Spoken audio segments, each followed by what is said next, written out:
ایک مرتبہ کا ذکر ہے کہ ایک فقیر جہاں بھی کہیں جاتا بس یہی صدا لگاتا، 3 باتیں سن لو اور ہر بات کا معاوضہ 100 روپے دے دو۔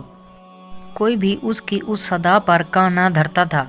تنگ آ کر فقیر دریا کی طرف نکل گیا۔ وہ کنارے کنارے چلتا جاتا اور بڑبڑاتے ہوئے لوگوں کو کوستا جاتا تھا۔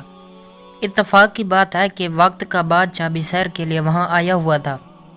اس نے فقیر کو کوستے ہوئے سنا تو اسے بلا کر وجہ پوچھی۔ فقیر نے اپنا تعارف کراتے ہوئے کہا، میں تھکا ہارا چندرا بد نصیب ہوں، جس نے قیمتی سودا سستے داموں فروخت کرنے کی کوشش کی مگر کسی نے بھی میری نہ سنی۔ بادشاہ بولا، فقیر اب کہو، میں تمہاری شرط منظور کرتا ہوں۔ فقیر خوشی خوشی تیار ہو گیا۔ اس کے بعد فقیر نے 3 باتیں سنائیں۔ پہلا، رات دا جاگن والا، یعنی رات کو جاگنا مفید ہے۔ پہلی بات بتا کر فقیر نے بادشاہ سے اس کا معاوضہ 100 روپے کی شکل میں حاصل کر لیا۔ دوسرا، آون والے دا آدر بھلا، یعنی آنے والے کی تکریم کرنے میں بھلائی ہے۔ دوسری بات سنا کر فقیر نے بادشاہ سے مزید 100 روپے لیے۔ تیسرا، ضد البلا دے سارے سوکھلا، یعنی ضدی کے سر میں جب تک 100 جوتے نہ لگے اس کی اصلاح نہیں ہوتی۔ یوں فقیر نے اپنی تیسری اور آخری بات کے عوض بھی 100 روپے بھی لے لیے اور چلتا بنا وزیر نے عرض کیا، بادشاہ سلامت، یہ تو عام سی باتیں تھیں، آپ نے خواہ مخواہ فقیر کو اتنی اہمیت دی۔ بادشاہ نے کہا، بات کو نہیں دیکھتے، بات کے انجام کو دیکھتے ہیں۔ اب تینوں باتوں کی حقیقت معلوم کرنے کے لیے بادشاہ بھینس بدل کر رات کو محل سے نکل پڑا۔ اسے 2 عورتوں کی آواز سنائی دی، ایک ہنس رہی تھی اور ایک رو رہی تھی۔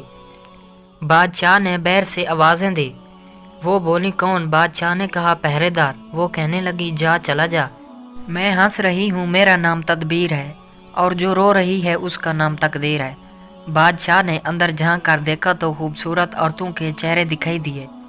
دونوں نے کہا، اس ملک کے بادشاہ کو شاہی باغ کے پیپل کا سانپ ڈس لے گا، جس کے باعث بادشاہ کی موت واقع ہوگی۔ بادشاہ وہاں سے رخصت ہو کر سیدھا اپنے محل میں پہنچا۔ اب وہ اس بات کی صداقت کو پرکھنا چاہتا تھا۔ اس نے شاہی خزانے سے صدقات و خیرات کی تقسیم کر دی۔ وہ سانپ کے متعلق سوچ رہا تھا۔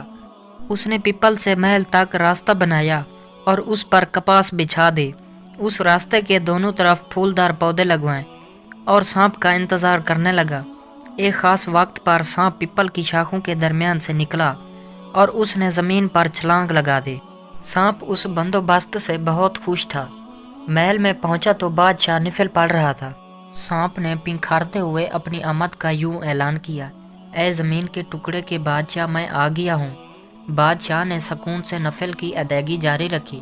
جب نفل ختم ہو گئے تو آخری نفل کا سلام پھیر کر سر جھکا لیا اور بولا، لو رب کا حکم پورا کرو۔ فرشتے کے دل میں رحم پیدا ہوا۔ فرشتے کی فریاد پر رب نے اجازت دے دی۔ غیبت سے آواز آئی، آدھی زندگی اور اس کو اور آدھی تجھ کو بخشی۔ سانپ حملہ آور ہونے کی بجائے واپس روانہ ہوا۔ بادشاہ نے سانپ سے کہا، میرے لئے کوئی خدمت ہو تو بتاؤ۔ سانپ نے جواب دیا، خدمت وہی ہے جو عرض پوری ہونے سے پہلے کی جائے۔ بادشاہ کو رات کو جاگنے اور آنے والے کی قدر کا صلہ مل گیا۔ اب فقیر کی تیسری بات آزمانے کا وقت آن پہنچا۔ دوپہر کے وقت بادشاہ اپنی ملکہ کے ساتھ 7 ماڑ 7ویں منزل پر بیٹھا تھا۔ نیچے شہر دکھائی دے رہا تھا۔ یہ وہ زمانہ تھا جب جانور بھی انسانوں کی طرح بولتے تھے۔ ایک روٹھی ہوئی بھیڑ نے چترے سے کہا، اگر تم اس وقت گھاس لے آؤ تو میں مان جاؤں گی۔ چترے نے 3 چھلانگیں لگائیں لیکن کامیاب نہ ہوا۔ بھیڑ گھاس کے تقاضے پر مسلسل اڑی رہی۔ چترے نے پہلے تو بہت منتیں کی کہ گھاس کو بھول جاؤ، جو باوجود کوشش کے نہیں حاصل ہو رہا۔ تنگ آ کر چترے نے اپنی جلد کو جھاڑا چھونٹ کیا اور پھر بھیڑ کو ایک زوردار ٹکر دے ماری۔ بس ٹکر کا لگنا تھا کہ بھیڑ نے درد سے نڈھال ہو کر سر جھکا لیا اور ضد تر کر دی۔ بادشاہ یہ منظر دیکھ کر ہنس پڑا۔ ملکہ نے ہنسنے کی وجہ پوچھی۔ بادشاہ نے صرف اس قدر جواب دیا، انسان بہتر کوٹھی دل بہتر۔ بادشاہ نے کہا، کوئی بات نہیں، جانے دو۔ ملکہ نے جھنجھلا کر تاش کی پتے پھینک دیے اور کہا، اگر کوئی بات نہیں تو پھر جاؤ۔ نہیں کھیلتی میں تاش۔ ملکہ کی ہٹ دھرمی کو دیکھ کر بادشاہ طیش میں آ گیا۔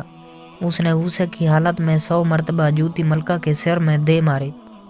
ملکہ بے ہوش ہو کر گر پڑے۔ اس واقعے کے بعد ملکہ آج تک کسی سے حال نہ پوچھے گی۔ مراد یہ ہے کہ کبھی ادھوری باتوں کا مطلب نہ پوچھے گی۔ اس طرح فقیر کی تیسری بات کی سچائی بھی بادشاہ پر آشکار ہو گئی۔ دوستو امید کرتے ہیں آج کی چھوٹی سی ویڈیو آپ کو بہت پسند آئی ہوگی۔ اگر ویڈیو پسند آئی ہے تو اس کو لائک کر دیں۔ اگر آپ نے ابھی تک ہمارے یوٹیوب چینل اردو کہانیاں کو سبسکرائب نہیں کیا تو اس کو ضرور سبسکرائب کر لیں، تاکہ آپ کو اس طرح کی مزید انفارمیشن اردو کہانیوں کے ریلیٹڈ ملتی رہے۔ مجھے دیجیے اجازت، ملتے ہیں کسی اور نیکسٹ ویڈیو میں، تب تک کے لیے اللہ حافظ۔